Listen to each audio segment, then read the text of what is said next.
amigos? Bienvenidos a esta emisión de Sin Filtros, donde vamos a conversar con un colega periodista brillante que maneja de manera excelente la fuente de economía. Él está en Venezuela, Pedro García Otero. Le vamos a dar la bienvenida, no sin antes pedirles que se activen en el super chat. Recuerden que para nosotros es muy importante todos sus comentarios y opiniones. También les recordamos que estamos atravesando en estos momentos un ataque de censura y algunas palabras que están prohibidas, razón por la cual le voy a pedir a los moderadores del chat, Migdalia Chirinos, Nesta y Finky, que nos ayuden para que los comentarios en torno a las palabras prohibidas sean moderados. Vamos a darle la bienvenida. Pedro, muchísimas gracias por estar con nosotros en Sin Filtros. Buenas noches, Maybor. Un gusto estar contigo. Un placer, de verdad. Y un honor. Feliz año. Feliz año, de verdad. Pedro, hemos visto muchísimas informaciones que salen como una fuente inacabable de Venezuela. Por un lado está Nicolás Maduro y su grupo enviando a veces señales de humo. Ya hemos visto cómo el mismo Nicolás Maduro ha escrito un tuit muy interesante para muchos acá, donde pide a Joe Biden, el nuevo presidente estadounidense, que culmine con la demonización de la revolución bolivariana y con las políticas supremacistas y extremistas de Donald Trump. También le pide que no agarre esa herencia que ha dejado Donald Trump y asegura que la revolución salió victoriosa y fue Donald Trump el que salió del poder. Así que, ¿qué te parece todo eso que nos dice? Bueno, empezando que yo, son como el séptimo marido de Elizabeth Taylor, ¿no? Yo siempre digo que ellos son como el séptimo marido de Elizabeth Taylor. Del séptimo marido de Elizabeth Taylor se sabía lo que se esperaba de él, pero él no tenía idea de cómo hacer para que eso fuera interesante, ¿no? Ya a esas alturas del partido. Ciertamente, nuevamente empiezo por el final, han salido de Trump como antes salieron de Obama, como antes salieron de Bush y como antes de él salieron de, ya no recuerdo quién era presidente antes de él, pero han salido de todo por una razón muy sencilla, porque la alternancia en el poder para ellos es letra muerta. La alternatividad que la Constitución venezolana da al sistema político venezolano, para ellos es letra muerta. Cuando ganan abusan y cuando pierden arrebatan. Y entonces, bueno, en este sentido se inscribe esta frase de que, bueno, Trump perdió y nosotros ganamos. Bueno, si ganar es resistir a cualquier costo, ellos ganaron. Por cierto, Trump también lo intentó, lo que pasa es que en Estados Unidos sí hay instituciones, ¿no? Y esas instituciones trabajaron y hoy tenemos un presidente que responde a la voluntad real de los estadounidenses. En tanto, en Venezuela tenemos una asamblea en la que el partido de gobierno, que tiene 90% de rechazo a nivel popular, tiene 95% de los escaños, es decir, algo que no tiene nada que ver con lo que es la fotografía del país. Por supuesto, tampoco es nuevo que Maduro quiera entenderse con Biden, porque ya lo intentó con Trump. Maduro intentó entenderse con Trump, pero no lo recordamos. Pedrito, cada vez que hay un presidente nuevo en los Estados Unidos, ellos lanzan el puente a ver qué agarran. Por supuesto. Y además que además de esto, ellos están en un momento particularmente, digamos, de incertidumbre. Estamos todos en un momento de particular incertidumbre, porque no sabemos a todas estas qué va a hacer Joe Biden. No sabemos si va a ser un gobernante de la izquierda o va a ser un gobernante de centro. Hoy decía Marco Rubio que sus palabras eran de centro, pero sus primeros decretos son de izquierda. Bueno, hablaba completamente del famoso oleoducto que iba de las áreas luminosas de Canadá a Texas, diciendo que, bueno, esto genera miles de empleos perdidos.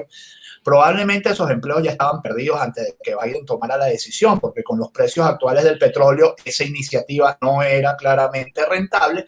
Pero yo quiero volver al tema, digamos, de Maduro y al tema de Venezuela, porque yo no puedo hablar del tema de Estados Unidos. En principio, no siendo estadounidense, no debería meterme en cosas de su política interna.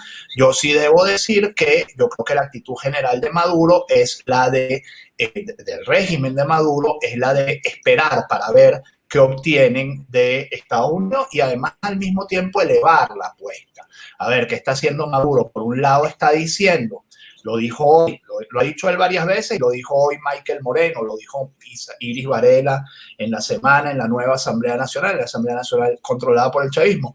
Los diputados de la oposición van a ir presos, los diputados Guaidó y los diputados de la oposición van presos. Eso es por una parte. Por la otra, intenta lanzar un puente hacia Estados Unidos a ver qué recoge. Por otra parte, ayer llevó el chavismo un palo durísimo con la declaración de la Eurocámara, la votación de la Eurocámara, en la que siguen reconociendo a Guaidó, piden reconocer a Guaidó como presidente interino, que la Unión Europea en pleno reconozca a Guaidó como presidente interino y que se desconozcan las elecciones del 6 de diciembre, el proceso del 6 de diciembre, que por cierto ya se había desconocido. Entonces yo creo que aquí la gran incógnita sigue siendo para dónde se va a mover Estados Unidos en el tema Venezuela. Si Blinken, que es el nuevo secretario de Estado, que es un hombre formado en Francia, va a intentar acercarse en esta vía del multilateralismo a Macron, al gobierno francés. Hay que recordar que entiendo, no estoy seguro de que sí es esta la universidad, pero entiendo que Blinken se graduó en la Sorbona, que Blinken es un hombre con muchas relaciones con la clase dominante francesa, con la élite gobernante francesa. Y hay que decir algo más, que Estados Unidos más la Unión Europea combinada en un tema, digamos, inteligente de búsqueda de una solución para la crisis venezolana, que es una crisis que no se va a terminar, la crisis venezolana, estemos claros, no va a terminar. Maduro no tiene los medios, Maduro no tiene los recursos, ni tiene la aquiescencia del mundo para lograr terminar con la crisis venezolana. Por supuesto, se habla de que este año la economía venezolana podría incluso crecer ligeramente, pero vienes de perder 4 de cada 5 dólares de tu PIB y básicamente Maybor, y esto que digo hoy, yo sé que buena parte de la audiencia es venezolana y lo entenderá muy bien, el país ha reducido a Caracas. Como decía Enrique Capriles esta semana también en una carta, que uno, bueno, le reconoce la buena intención y reconoce cierta claridad de miras y sobre todo cierta constancia en la posición. Capriles dice, bueno, hay que encontrar la manera de hacer una elección realmente plural y no podemos permitir que Caracas siga viviendo a costa del sacrificio del resto del país. La situación del resto del país es absolutamente dantesca. La situación Venezuela se nos ha reducido por un lado. Yo no creo que llegue ni a Higuerote, por ejemplo, y la gente que conoce Venezuela lo sabrá bien, y por el otro no creo que llegue a Valencia. Entonces eso es Venezuela hoy, el resto del país está sumido en el más absoluto caos, en la más absoluta ingobernabilidad, con gente sobreviviendo a costa de un dolor humano intensísimo. Duque dice, bueno, no podemos permitirnos que en los próximos años recibamos a 10 millones de venezolanos. ¿Dónde para la diáspora? Entonces, todo esto, sobre todas estas cosas, Maduro no tiene control. Y en algún momento dado tendrá que reconocerlo y sentarse a negociar algunas cosas. Por supuesto, él está organizando todo para negociar desde la posición de mayor fuerza posible. Y esto incluye, y con esto termino, digamos, esta presentación inicial, esto incluye la amenaza concreta o incluso la posibilidad de que estos diputados vayan presos en los próximos días.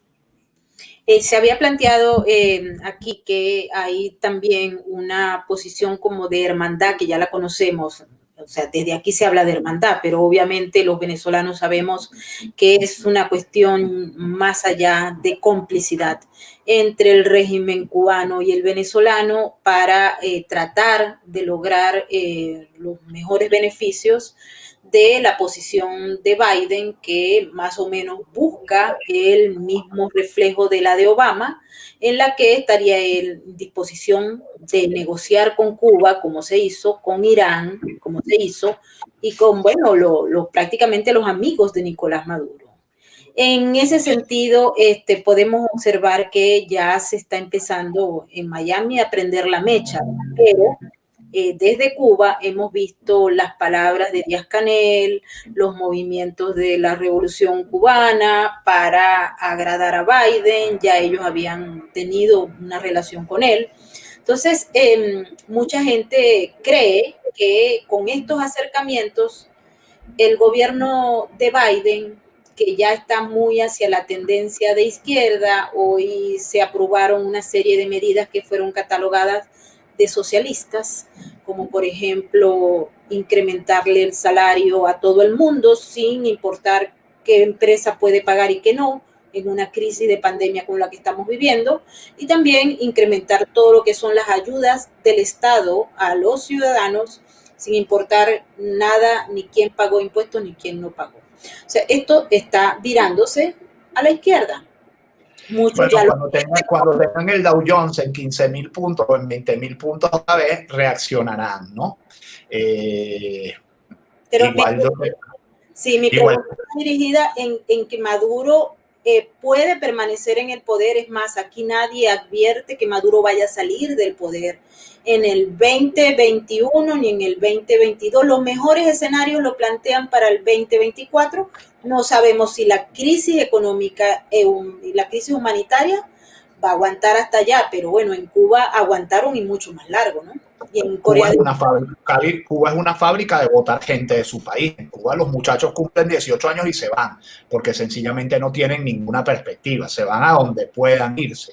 Y los venezolanos estamos más o menos en la misma historia.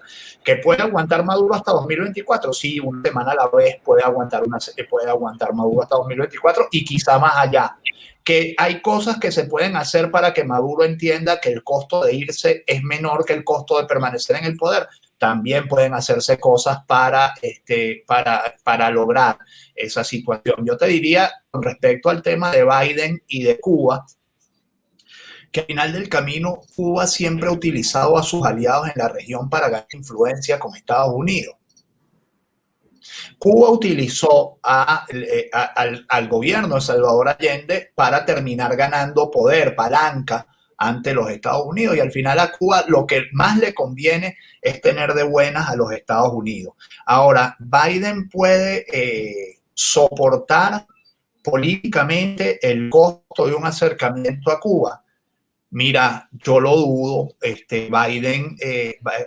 Biden ganó por pocos votos, ganó por pocos colegios electorales, y en los estados más conservadores en los que logró ganar Biden, tipo quizá, creo que en Texas ganó, ¿no? Incluso Biden, ¿no? No. Florida claramente, no, en Texas perdió Biden. En Texas y en Florida ganó Trump. Ganó Trump, exactamente, pero hay unos swing states, por ejemplo Arizona, en los que ganó Biden por nadita. Y en 2 años hay elecciones de midterm, y Trump tuvo 75 millones de votos, y muchos de los votos de Biden fueron votos anti-Trump. Entonces Biden está también en una posición muy delicada, y yo creo ciertamente que, a ver, cualquiera que a estas alturas del partido diga, no, es que voy a negociar con Maduro de buena fe, o yo voy a negociar con Díaz-Canel de buena fe, o voy a negociar con Putin de buena fe, bueno, obviamente no aprendió nada de las lecciones de la historia, porque esta gente jamás negocia de buena fe, y negocia desde una base: yo negocio lo que es tuyo, no negocio lo que es mío. Entonces, bueno, si Biden se quiere meter por ese camino, si consigue, o sea, si la gente que está alrededor de él le dice ese es el camino para meterte, bueno, sí, como tú dices, lo que viene es una normalización. Yo estoy seguro de que Maduro quiere negociar. Segurísimo de que Maduro quiere negociar. Pero Maduro quiere negociar desde una posición: a mí me respetan lo que yo soy hoy. A mí me respetan que yo estoy en el poder, no me disponen el poder, y todo lo demás lo negocian. Esa no es una negociación que vaya a llegar a ningún lado, ¿no? En principio. Definitivamente. Y hay otros aspectos que también están preocupando desde acá, ¿no?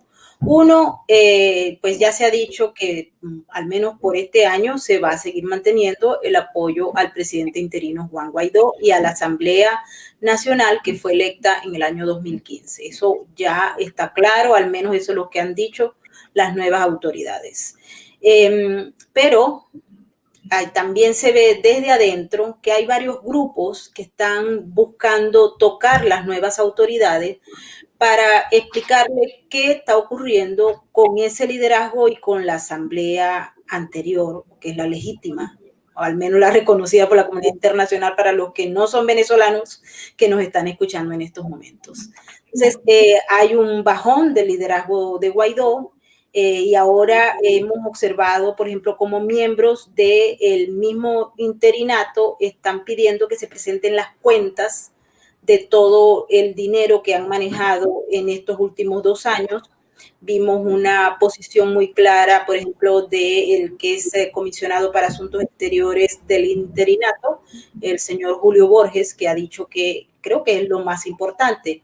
Tuvimos oportunidad de conversar con el Iván Simonovis, que está encargado de otra área, pero él también dijo que quería que se presentaran las cuentas para evitar que se siga creando una narrativa o que se siga especulando sobre las finanzas del interinato y el uso lícito o ilícito de las mismas. Como tú manejas muy bien el tema, yo quisiera que nos explicaras cómo ves esa posición, porque un liderazgo que ha bajado muchos puntos, hemos visto las últimas encuestas, aunado a la solicitud casi masiva de que se presenten las cuentas claras del dinero que se le entregó para que fuera atendida la crisis humanitaria. También vimos al diputado José Guerra diciendo que el exsecretario de Estado Mike Pompeo estaba mintiendo en torno a los montos que le había entregado el gobierno de los Estados Unidos a Venezuela, a la Venezuela de Guaidó, y resulta que buscando todo lo que es la posición por parte del Departamento de Estado, ellos dicen que eso fue el dinero que se entregó. Entonces aquí nadie entiende muy bien el asunto. Bueno, es que yo debería empezar por ahí. Yo creo que esas explicaciones empezaron a pedirse en Estados Unidos, porque Estados Unidos es el que a través de la OFAC autoriza tal monto para tal programa. Yo honestamente, yo creo que en esto, y yo no quiero aquí meter las manos en el fuego por nadie, por supuesto que algún mal manejo habrá habido, por supuesto, porque siempre cuando hay dinero sin control o sin suficientes controles, hay algún manejo de dinero mal habido, hay algún mal manejo del dinero que se administra, pero yo debería decir y quisiera decir que probablemente también buena parte de esto es propaganda, contrapropaganda del chavismo, obviamente, que tiene muchas razones para señalar a otros como corruptos. La principal es que ellos son profundamente corruptos, ¿no? Que hay una profunda corrupción, profundísima corrupción. No nos queda la menor duda, no nos queda la menor duda. Que surge un escándalo de 10.000 millones de dólares en bancos suizos, y a nosotros venezolanos de este tiempo, que lamentablemente hemos visto cuáles son las cifras, nos parece hasta poquito. Y aparte de eso, hay una política muy fuerte. Juan Guaidó, Voluntad Popular, se ha quedado solo al frente del interinato. O sea, Juan Guaidó y Leopoldo López se han quedado prácticamente solos al frente del interinato. Por supuesto, Julio Borges exige transparencia, porque Julio Borges, no solo porque puede ser un hombre que tenga convicciones de verdad, de tener, que vamos a darle la derecha, vamos a darle el beneficio de pensar de que Borges quiere la mejor administración de esos recursos en buena ley. Pero Borges es un representante de primera justicia. Entonces yo siempre digo, la oposición venezolana lamentablemente ya no es una oposición que esté dentro del país. La oposición venezolana está fuera prácticamente toda de Venezuela. Entonces hay como 3 grandes grupos en disputa. Un grupo que está en Miami, que es, digamos, los de la primera ola que se fue de Venezuela, que en muchos casos tienen muchísimo dinero porque han hecho dinero honradamente, o no tan honradamente. No nos vamos a poner a jugar el origen del dinero, pero la oposición venezolana en Miami tiene mucho dinero. Hay una oposición venezolana que está en Madrid, que tiene dos o tres cabezas muy visibles. Las cabezas muy visibles en un principio eran Antonio Ledesma y Miguel Enrique Otero, y luego hay otro tolete de la oposición que está en Bogotá, y ahí el que dirige claramente, bueno, se me olvidó decir, llega a disputarles el poder de la oposición venezolana en Madrid, nada más y nada menos que el Golden Boy, que es Leopoldo López, el Golden Boy de la oposición. Y luego hay una oposición que está en Bogotá, cuya cabeza visible es el señor Julio Borges. Y en todo ese grupo variopinto, estamos en medio de todo ese grupo variopinto, estamos los venezolanos, que a esta altura del partido prácticamente ni pinchamos ni cortamos, por una sencilla razón: no tenemos poder económico. Venezuela hoy es un país de gente arruinada, y todo lo que junta en gente que pueda, además, desafiar al régimen de Venezuela y hacer un pote de dinero para hacer oposición dentro de Venezuela, no se compara ni con la fortuna de una sola familia, digamos, rica de Miami, por ejemplo. Todo eso está pesando. Y luego en ese grupo, Maybor, y también hay que decirlo, hay gente apostando a no regresar. Hay gente apostando a quedarse afuera, pero a quedarse afuera a partir del modus vivendi de hacer oposición de Venezuela en el exilio. Yo no voy a citar nombres, pero a mí ha habido gente que me ha dicho: yo no quiero regresar a Venezuela. Entonces, ¿qué vas a vivir? ¿De cuento? ¿Vas a vivir de sitio? ¿Vas a vivir de monómero? No. El sitio para pelear es este, y el sitio desde donde se debe dirigir la oposición es este. O sea, Guaidó, dentro de todo, se la está jugando completa. Hasta este momento se la ha jugado completa. Él siempre dice: yo me quedo en Venezuela si sea preso. Yo me preguntaría, y siempre he querido hacerle esta pregunta a Leopoldo López, de verdad que algún día se la voy a hacer. ¿Tú ganaste algo quedándote 6 años preso? ¿Qué ganaste luego de 6 años de prisión? Salir en el peor momento, salir en el momento en el que el interinato se desmoronaba, porque además la pérdida de popularidad de Guaidó, la pérdida de popularidad de un hombre que, bueno, que tenía un objetivo y no lo cumplió. Entonces, su etapa, digamos, también permanece en tanto y en cuanto es reconocido como el líder de la oposición, digamos, ante las grandes potencias que están preocupadas por esta crisis, vale decir, nuestros vecinos cercanos, Grupo de Lima, más Estados Unidos, más la Unión Europea. Pero al final del camino, hermano, la verdad de las cosas es que ya no tienes el cargo, mano. El cargo de presidente de la Asamblea Nacional es el cargo que te representa y que te da poder. Fíjate tú que incluso a lo interno de la Asamblea Nacional muchos diputados dijeron el 5 de enero de 2021, bueno, hasta aquí llegamos nosotros no creemos en la tesis de la continuidad administrativa. Es una buena tesis. Pues la tesis que aquí, si nos ponemos legales, si nos ponemos legalistas de la constituyente de 1999 para acá, aquí muy poquitas cosas legales han sucedido. Pero entonces, bueno, esa es la situación, una oposición descoyuntada, una oposición a la que el chavismo infiltró y reventó, porque, bueno, ahí están para demostrarlo Luis Parra, José Brito, Bernie Gutiérrez mandándole cartas a Joe Biden hablándole de diálogo. O sea, toda esa gente convivía en la mesa de la Unión Democrática y eran diputados de la oposición. ¿Dónde están hoy? ¿Dónde estamos? Es que ahí es donde está el problema, porque en la medida en que esto está ocurriendo y observamos, por ejemplo, cómo los nuevos parlamentarios de la Asamblea Nacional, que fue electa a través de unas elecciones fraudulentas, todo esto lo tenemos que decir para explicarle a la gente que está fuera del país y que no son... La verdad que a mí yo me quedo sin aire cuando empiezo a decir la Asamblea Nacional designada en comicios del 6 de diciembre de 2020, no reconocidos por la comunidad internacional ni por la oposición venezolana. Si lo dice escrito, eso te lleva un párrafo. Pues. Sí, así hay que definir la cosa, ¿no? Un párrafo, y si nos ponemos creativos, 2. Y al final no estamos diciendo, sino que esta gente que fueron en esa asamblea nueva que se juramentó el 5 de enero, está trabajando, pero vinieron con mucha energía para acabar con todo. Y vamos a ver todos estos proyectos que hay. Hemos visto muy activa también a Delcy Rodríguez, a Jorge Rodríguez, que parecieran los que son los que el dúo dinámico que está gobernando. Hemos visto calladito en estos últimos días a Tarek El Aizami, y a Diosdado Cabello, bueno, sus chapuceras de siempre, malandradas, pero en el fondo vemos un grupo de personas del régimen tratando de cambiar todo. Estamos en una fase en Venezuela, y ellos lo han dicho, en el que la revolución ya pareciera que pasó el tema, el periodo de la resistencia, y ahora empieza a ampliarse. También hemos visto cómo se han movido a nivel internacional, están como reforzados, llevando el socialismo del siglo XXI a todas partes, incluso hasta se vanaglorian que llegó aquí a los Estados Unidos.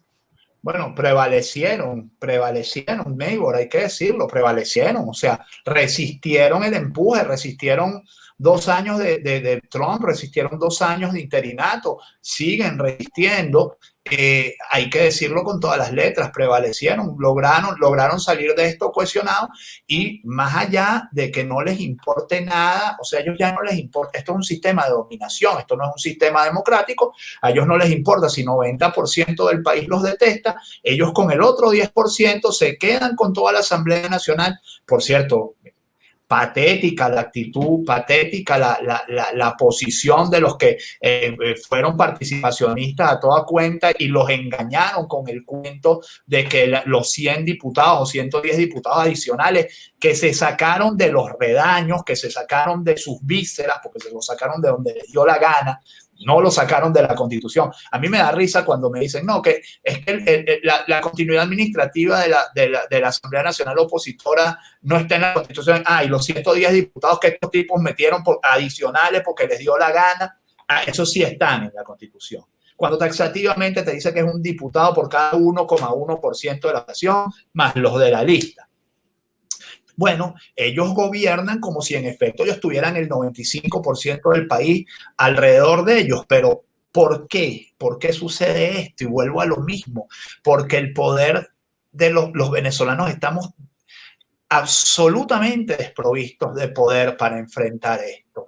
O sea, aquí estamos, quienes conocen que tenemos aquí atrás la torre de la UNEFA, que antes era una petrolera, creo que era Maravén.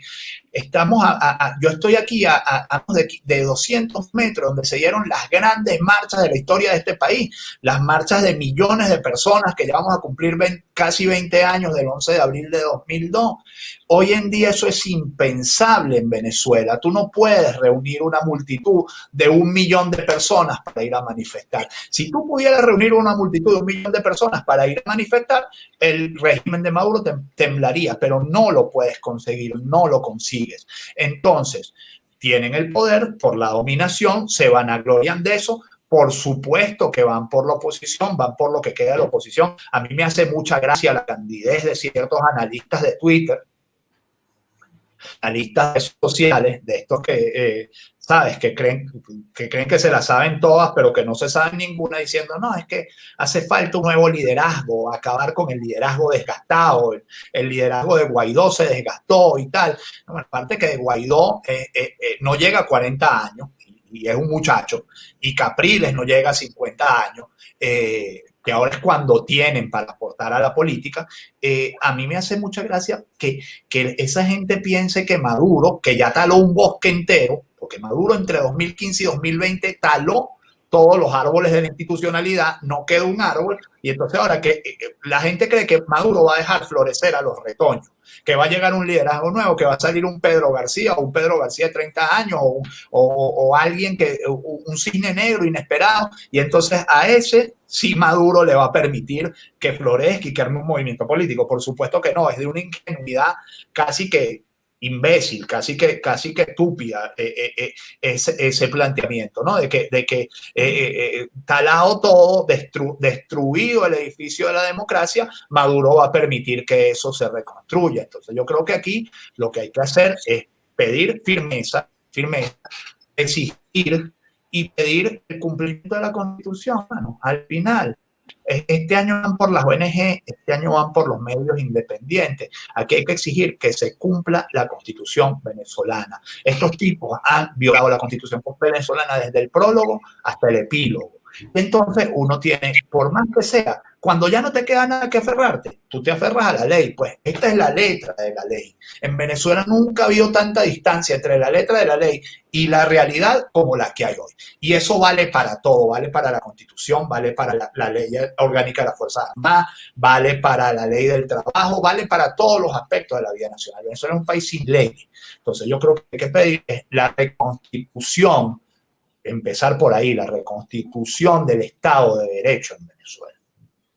¿Y cómo piensas tú que puede ocurrir eso? Porque tenemos, y ahí volvemos a la explicación, tenemos al Tribunal Supremo de Justicia controlado por Maduro, encabezado por Michael Moreno, que tiene un prontuario, y tenemos al otro tribunal que está regado por varios países, entre los cuales se encuentra Estados Unidos, Colombia, Panamá, etcétera, y que, dicho sea de paso, ni siquiera el interinato les pagó lo que tenía que pagarle desde el año pasado. Entonces, pero por Dios, pero es que eso no existe, amigo, eso no existe. O sea, eso es simbólico, es representativo. ¿A quién se le pide el restablecimiento del Estado de Derecho? Bueno, yo creo que hay que pedirlo en la calle. O sea, ¿cuál es nuestra bandera? La Constitución. Devuélvanos nuestra democracia, devuélvanos nuestro país, devuélvanos nuestro país. O sea, no puede ser que nos tengan de rehenes, devuélvanos nuestro país. Su tiempo se acabó, señores, y yo creo que ese tiene que ser el mensaje desde el primero hasta el último venezolano y el mensaje desde el primero hasta el último país democrático de la comunidad internacional. Señores, su tiempo se acabó, acéptenlo, acepten unas elecciones en las que todo el mundo va a participar, acepten unas elecciones en las que los 5 millones de venezolanos o 7 millones de venezolanos que se han ido de este país, porque a mí me hace mucha la cifra de 5 millones. No, pero eso te hablo ahorita. Eso te hablo ahorita. Maduro dice que son 600.000. ACNUR dice que son 5 millones. Y yo digo que son muchos más, porque yo digo que aquí hay un montón de gente que se ha ido como tú, que se fue legalita, o como yo, que tengo un pasaporte europeo que cuando acabe la pandemia, puedo agarrar un pasaje de avión e irme de Venezuela. Y hay mucha gente que sigue así. Aparte hay mucha gente que va y viene, que está entre un sitio y otro, pasa 3 meses aquí, 2 meses en Colombia, 3 meses aquí, 6 meses en Panamá. El número de venezolanos que se han ido de Venezuela es absolutamente, que para mí es muy superior a 5 millones de venezolanos. Bueno, a toda esa gente hay que permitirle votar en unas elecciones. Y lo que tiene el CNE registrado como venezolanos en el exterior es a 100.000 personas, por supuesto, porque nunca le interesó, porque ellos saben que el 90% del voto en el exterior es un voto completamente antichavista. Y estoy diciendo el 90% por poner una cifra, porque estoy seguro que puede ser más que eso. Yo creo que es eso, yo creo que, a ver, empieza el trabajo, estamos ¿cómo era que se llamaba aquel que le caía la piedra y tenía que volverla a subir? Que era el héroe griego, ¿no? El que le caía la piedra, entonces su trabajo era volverla a subir y cuando le subía le volvía a caer. Bueno, estamos en el trabajo de volver a subir la piedra, empezar desde cero, empezar nuevamente a construir masa crítica en la calle, incluso a construir masa crítica, y lo voy a decir con toda la responsabilidad, yo sé que por esto me van a caer encima, a construir masa crítica para las elecciones de gobernadores y alcaldes, porque eso es una elección muy diferente a la elección parlamentaria, y esa es una elección donde grupos regionales, grupos locales, grupos municipales pueden tener mucho chance y hacer una coalición de grupos municipales y grupos locales y controlar cada quien su municipio. Obviamente tú no vas a poder controlar a lo mejor en Santa María y Pira, Estado Guárico, pero puedes ganar todas las capitales y puedes ganar la mayoría del voto popular. Y eso ya te pone en otra condición de lucha y ya te ponen en otro estado político, y además te moviliza a la gente, te sirve para mantener, digamos, tu masa de votantes, tu masa de activistas funcionando, activa. Y al mismo tiempo creo que también un trabajo indispensable de este año para la sociedad toda es el cuidado de las ONG. No permitir que el chavismo arrase también con las ONG, porque yo creo que las ONG son un mecanismo de denuncia permanente de la actividad del Estado venezolano o de la inactividad del Estado venezolano, mejor se ha dicho. Porque ¿qué hacen las ONG? Las ONG lo que hacen es cubrir las omisiones del Estado venezolano. El Estado venezolano tiene omisiones en salud, las cubren las ONG. El Estado venezolano tiene omisiones en educación, las cubren las ONG. El Estado venezolano tiene omisiones en materia de derechos humanos, las denuncian las ONG. Entonces, ¿qué quiere el chavismo? Bueno, el chavismo se ve muy cerca del modelo de Cuba. Lo que le quedan son las ONG. Una vez que estén arrasadas las ONG y que estén arrasados los medios, aquí estamos en Cuba, pero tal cual, sin ningún vestigio, sí es verdad, sí, con muy pocas posibilidades de recuperación de la democracia. Yo la verdad es que cada día, lamentablemente y muy tristemente, porque amo a Venezuela y soy defensora de la libertad y la democracia, veo que el parecido es demasiado. Y todas las acciones que se están acometiendo. Justamente te quería preguntar, sé que cada día es más difícil hacer periodismo en Venezuela. Hemos visto la última arremetida, hemos visto las denuncias que otros grupos de izquierda han hecho desde Europa sobre los mecanismos de financiamiento de los medios independientes. Y bueno, es muy difícil, lo sé. Quiero que me digas tú como periodista que estás en el terreno, cómo te sientes y cuáles son esos retos. Bueno, sí, obviamente es que, claro, muchos de estos proyectos web que han surgido como proyectos para, ojo, no estoy hablando de Carabota Digital, porque Carabota Digital es un medio que se autofinancia, ¿no? Digamos, es un medio que aspira a vivir de la manera tradicional, que es la publicidad, pues, y la lectoría, pero muchos de los medios que se han montado como ONG, porque obviamente ante la arremetida del régimen contra cualquier libertad de expresión o contra la libertad de expresión, pues ha habido ONGs que han dicho nosotros queremos financiar la libertad de expresión.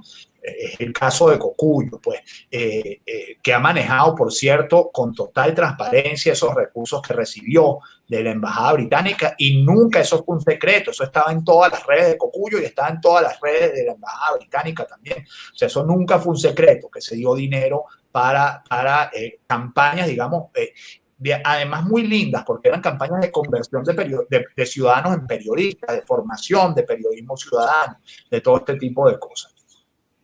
Por supuesto, siempre van a hacer propaganda con esto. Ayer la Fuerza Armada Nacional, el CEOFAM, una de estas instituciones de la Fuerza Armada Nacional, hablaba de los medios apátridas, no sé qué, porque claro, también políticamente les funciona en la medida en que ellos han ido, y vuelvo a lo mismo, talando todo, que no queda nada. ¿Qué le ha quedado a los medios? Funcionar por la vía de la ONG, porque los medios eran sostenidos por el sistema de libertades, por los anunciantes, que son los proveedores, digamos, los que anuncian para que los medios sigan existiendo y florezcan, etcétera. Bueno, todo como funcionan los medios en todas partes del mundo. Esa lógica en Venezuela se rompió completamente. Y al romperse esa lógica, hizo falta que fueran las ONG las que financiaran a los medios de comunicación. Tú me preguntas en lo personal cómo yo me siento. Bueno, preocupado, como todo el mundo. Yo hago mi programa, yo escribo mis cosas en Caraota, yo hago mis videos en Caraota, hago mis entrevistas, hago mi programa de Radio Caracas Radio. Bueno, ¿qué me queda? Apegarme a la Constitución, Maybor. O sea, ¿qué nos queda como periodistas? Apegarnos a la Constitución.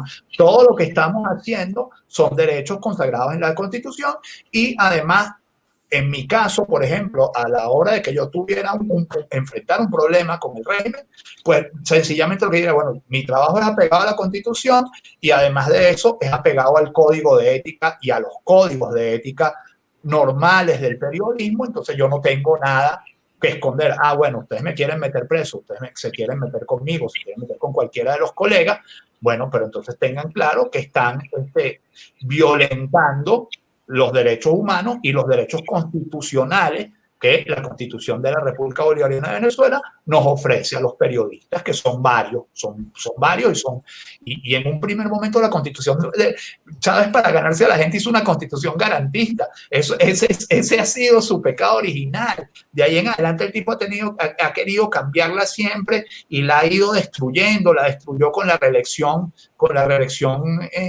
indefinida. Para mí ese fue el día de la muerte de la democracia venezolana. Y luego, bueno, la ha ido rompiendo a pedazos, pero la letra de la ley sigue ahí, la letra de la Constitución sigue ahí, y mientras la letra de la Constitución sigue ahí, esa sigue siendo pues nuestra carta de navegación, y nosotros como periodistas nos atenemos a estos derechos. Yo, por ejemplo, yo no difamo a nadie, yo no injurio a nadie, yo no me meto con la familia de los políticos del chavismo, yo no les digo ladrones, hay bastante gente que les dice ladrones, y yo agarro a otra gente y dice, bueno, fulano le está diciendo a sutano ladrón. Yo no lo estoy juzgando, son terceras personas los que lo están haciendo. Bueno, y en ese sentido, pues es la manera de defender, digamos, y de protegerse uno de cualquier cosa que pudiera venir. Ahora, bueno, como ya te digo, con la ley y con Dios, pues, en esa andamos, y andamos mucho. Somos unos cuantos que seguimos todavía en Venezuela haciendo periodismo. Pedro, ¿qué es ese planteamiento de Maduro de cambiar ahora los símbolos patrios otra vez? Bueno, es más de lo mismo, pues, ya no es el séptimo marido de Elizabeth Taylor, es el noveno marido de Sasha Gabor, por la nueva estrella. No, es aparentar que siguen un metro más allá de Miraflores. Las cosas que dicen son letra muerta, chica. Eso es lo que yo te decía. Cuando te dice Maduro, no, prorrogamos la inamovilidad laboral por 2 años. Tú dices, hermano, la puedes prorrogar por 100 si te da la gana. Las cosas no van a cambiar. Mañana, en la esquina de Yaguno, una cuadra de Miraflores, una peluquera le va a decir a una trabajadora de la peluquería que queda ahí, estás botada. Y la trabajadora de la peluquería le va a decir, no, pero es que Maduro me dijo que había inamovilidad. Y la doña le va a decir, de verdad, vete, ya. O sea, no importa, la ley es letra muerta en Venezuela. Entonces, como tú no puedes actuar en el mundo real, como tú no puedes prometer que vas a construir una autopista de aquí a Santa Elena de Guairén, como tú no puedes prometer que vas a construir un nuevo aeropuerto, como tú no puedes prometer que vas a construir un hospital, ¿qué prometes? Que le vas a poner una estrella a la bandera, o que prometes que te van a dar un bono que termina siendo de $1. Ese es el margen de maniobra de Maduro. Yo siempre lo digo. Maduro pretende morir de viejo en el poder. Eso está clarísimo. Pero no queda la menor duda sobre eso. Ajá, pero una semana a la vez. Sí. Es más, de hecho, que Maduro es como Sherezade. Sherezade todas las noches le contaba un cuento al visir para que no le decapitaran a la hermana. Bueno, Maduro sale todas las tardes y le cuenta un cuento a la gente y le dice, ya van a ver, como ahora sí, este año, todos los años lo dice, este año sí es el año que vamos a salir de los problemas y yo no he podido salir de los problemas porque me están atacando, y luego dice, yo no puedo salir de los problemas porque no me han aprobado la Asamblea Constituyente, y luego le aprobaron la Asamblea Constituyente y dice, pero yo no puedo salir de los problemas porque yo no tengo mayoría en la Asamblea Nacional. Y ahora dirá, bueno, ahora tengo la Asamblea Nacional, pero resulta que Biden es maluco y se lo dice. Alguna cosa se inventará para seguir justificando que este modelo, el chavismo, es inviable. Y ahora se están inventando una cosa nueva, que es como una suerte de capitalismo a la rusa, porque el modelo chino está muy complicado, porque necesita chinos, y nosotros no somos chinos. Bueno, se está inventando una suerte de capitalismo a la rusa, una suerte de capitalismo de grandes amigos, en los que sus amigos ponen los reales, y de alguna manera se van creando algunos bolsones, digamos, de cierta normalidad en el país, Caracas, Valencia, un pedacito de Maracaibo, etcétera, pero eso tampoco va a funcionar. Eso tampoco funciona. O sea, entonces, la manera de funcionar es nuevamente lo que yo te digo. Si tú quieres que la economía venezolana funcione, lo primero que tienes que hacer, yo le recomendaría que se leyera a Douglas North, que fue un premio Nobel de Economía en la década de los 90. Lo primero que tú quieres hacer, si quieres que la economía prospere, es tener Estado de Derecho. Mientras no tengas Estado de Derecho, la economía no va a prosperar. Entonces, Maduro tampoco puede avanzar mucho en ese frente, porque si avanza en ese frente, la demanda democrática se lo va a comer. Entonces, Venezuela es inviable mientras no retorne al camino del Estado de Derecho. Yo creo que esa sería mi conclusión. Y definitivamente el dólar se queda como rey del mercado en Venezuela. Yo creo que eso es muy difícil que tenga vuelta atrás, porque además estás en un país que no produce nada. Estás en un país que no produce nada, México. Producía petróleo, que era lo único que producía, y ahora ni eso. Entonces, ¿de qué vivimos? De las remesas. ¿De qué vivimos? De los poquitos reales que por vías non santas puedan ingresar a la economía venezolana. No sirve. Entonces, mientras eso sea así, tú vas a tener una moneda que hoy vale 1 y el próximo mes vale 0,50 y el próximo mes vale 0,10, porque tú vas a tener que estar todo el tiempo imprimiendo moneda para mantener a la gente en esa ilusión de que te voy a dar un bono de 10 millones de dólares, pero de 10 millones de bolívares, pero resulta que los 10 millones de bolívares que te di hace un mes eran 10 dólares y los 10 millones que te voy a dar este mes son 5. Entonces su poder de compra se fue a la mitad. Entonces, mientras eso sea así, obviamente que, además que yo te digo una cosa, yo no he visto ningún país, aquí voy a hacer una cuña, de verdad, yo no he visto ningún país que se haya dolarizado que haya ido para atrás. Los países que se dolarizan, todos prosperan. Y por una sencilla razón, porque dolarizar una economía es impedirle a los políticos de esa economía meterle la mano en el bolsillo a la gente. Ecuador, cuando Ecuador se dolarizó, el ingreso mínimo de un ecuatoriano eran 25 dólares mensuales. Hoy en día el ingreso mínimo de un ecuatoriano son 380 dólares mensuales. Eso es una prueba irrefutable. En El Salvador ha pasado con las limitaciones de la economía salvadoreña, que es mucho más pequeñita pues, y mucho más complicada, pero ha pasado también un fenómeno parecido. El salario real se ha multiplicado por 4 o por 5 en los últimos 20 años. Y eso es un fenómeno completamente atribuible a la dolarización. Yo recuerdo ver más de una vez a Rafael Correa llorando en las sabatinas, que eran el equivalente a nuestro aló presidente, él lo hacía los sábados, Chávez lo hacía los domingos, que nos habían quitado la soberanía monetaria. Entonces nos habían quitado la soberanía monetaria. Entonces, ¿cómo íbamos a hacer? Porque Ecuador ahora no tenía soberanía monetaria. Bueno, hermano, lo que pasa es que en un sistema de eso, donde no tienes la soberanía monetaria, cuando quieres gastar, tienes que pedirle a la gente. Tienes que pedirle impuestos. Y ¿sabes cosa impopular? Crear impuestos. Así es. En cambio pone a funcionar la maquinita de los billetes y acusar a los comerciantes malucos y acusar a los empresarios malucos es bastante más fácil. Así es. Bueno, Pedro, hemos llegado al final de esta emisión de Sin Filtros. Quiero agradecerte siempre tu disposición a conversar con nosotros y a ofrecer una visión desde adentro hacia afuera. Muchas gracias. Bueno, muchas gracias a ti. Sigue invitándome cuando quieras. Seguro que sí. Bueno, y también quiero agradecerles a todos aquellos que han participado en nuestro superchat. Recuerden que para nosotros es muy importante todos sus comentarios y opiniones. También, si les gusta nuestro trabajo, regálennos un like. Quiero invitarlos a pasar por nuestra cuenta de Venezuela Política en patreon.com. Allí tenemos información, documentación para nuestros suscriptores, a quienes agradecemos por apoyarnos en esta iniciativa comunicacional. Nos despedimos hasta nuestra próxima emisión. Gracias, chao.